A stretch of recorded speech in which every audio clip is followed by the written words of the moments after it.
Halo, selamat pagi semuanya. Perkenalkan, nama saya Cut Febrina Sabat ini. Saya seorang mahasiswa dari Universitas Bung Karno dari jurusan Ilmu Komunikasi dengan konsentrasi Public Relation atau yang kita kenal Humas. Dan hari ini saya akan membawakan pidato yang bertema peran dan aksi nyata mahasiswa di tengah pandemi COVID-19. Jelas pada tanggal 2 Maret April 2020, Presiden Joko Widodo mengumumkan telah terjadinya COVID-19 di Indonesia. Pemerintah telah berupaya untuk mencegah penyebaran virus. Salah satunya dengan mengeluarkan peraturan work from home, yaitu bekerja dari rumah maupun semua aktivitas lainnya diusahakan harus dari rumah. Yang sudah pasti dampaknya ini menghambat seluruh aktivitas masyarakat, termasuk juga para mahasiswa, dan sudah pasti harus online. Kegiatan pembelajaran online ini merujuk pada surat edaran yang dikeluarkan oleh Mendikbud nomor 3 pada tahun 2020 tentang pencegahan COVID-19 pada satuan pendidikan. Nah, setelah pembelajaran online, apakah mahasiswa bisa belajar dengan efektif? Lalu apakah ada plus dan minusnya? Belajar secara online memang bisa dikatakan kurang efektif, karena tidak ada pembelajaran secara face to face sehingga membutuhkan usaha yang sangat ekstra. Namun dari sisi plusnya, banyak mahasiswa yang bisa bekerja dan mencari uang dari luar jam kuliah mereka karena tidak perlu datang ke kampus. Selanjutnya, ada nggak sih peran mahasiswa di kala COVID-19 seperti ini? Sebagai mahasiswa yang memiliki peran dan fungsi, mereka harus melaksanakan pembelajaran dengan benar. Dalam peran dan fungsi ini, saya hanya mencantumkan beberapa informasi yang menurut saya ini paling penting. Beberapa peran mahasiswa, yang pertama itu adalah peran moral. Dalam dunia kampus, mahasiswa bebas memilih kehidupannya sendiri. Disinilah mereka dituntut untuk mengambil tanggung jawab moral dan kemudian menerapkan tanggung jawab tersebut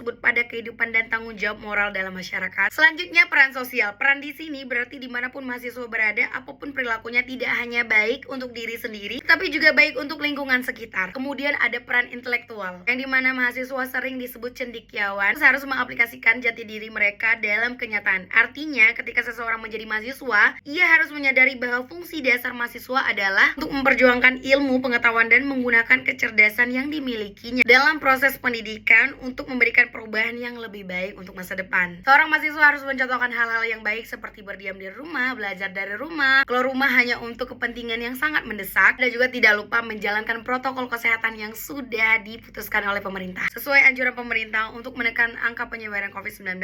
Artinya, ketika berdiam diri di rumah, mahasiswa harus memikirkan hal-hal yang bermanfaat untuk lingkungan sekitar. Mahasiswa dengan ilmu pendidikannya memiliki kemampuan intelektual, kepekaan terhadap sosial, dan sikap kritis sehingga kelak diharapkan menjadi pengontrol sebuah kehidupan sosial, yaitu dalam masyarakat dengan cara memberikan saran, kritik, dan juga solusi bagi permasalahan yang ada di masyarakat. Dan juga mahasiswa yang diharapkan oleh masyarakat menjadi generasi penerus bangsa harus memiliki kemampuan, keterampilan, dan juga akhlak mulia di mana nantinya akan menjadi calon pemimpin bangsa ke depannya. Tentunya mahasiswa dapat mengajak warga sekitar melalui sosial media untuk mematuhi protokol kesehatan yang sudah dirumuskan oleh pemerintah. Lalu juga mahasiswa tentu harus menghindari budaya nongkrong nih, atau sengaja pergi ke tempat keramaian. Dikarenakan mahasiswa harus mencontohkan hal-hal yang baik, maka utamakanlah protokol kesehatan seperti menjaga jarak, tidak melakukan kontak fisik ketika bertemu atau berkenalan. Hal terpenting adalah tidak lupa mencuci tangan dengan sabun selama 20 detik. Tidak lupa juga mengedukasi masyarakat untuk makan makanan yang bergizi dan penuh dengan multivitamin, serta rajin olahraga untuk menjaga kesehatan dan kebugaran tubuh. Yang terpenting, jika tidak ada urusan mendesak untuk keluar rumah, lebih baik untuk berdiam diri tetap di rumah saja. Dan kegiatan ini dapat disebarkan ke seluruh sosial media, di mana mahasiswa sangatlah akrab dengan pengguna teknologi. Setiap mahasiswa melakukan anjuran tersebut dan juga menyebarkan kegiatan di media sosial yang disaksikan ratusan bahkan ribuan orang. Mungkin hal ini terlihat sepele, tetapi dapat memberikan influence kepada orang lain untuk melakukan hal yang sama. Terutama dari banyaknya mahasiswa yang saat ini memiliki berbagai macam platform media sosial dan berpotensi sebagai influencer. Hal itu secara tidak langsung akan membantu pemerintah menyalurkan informasi-informasi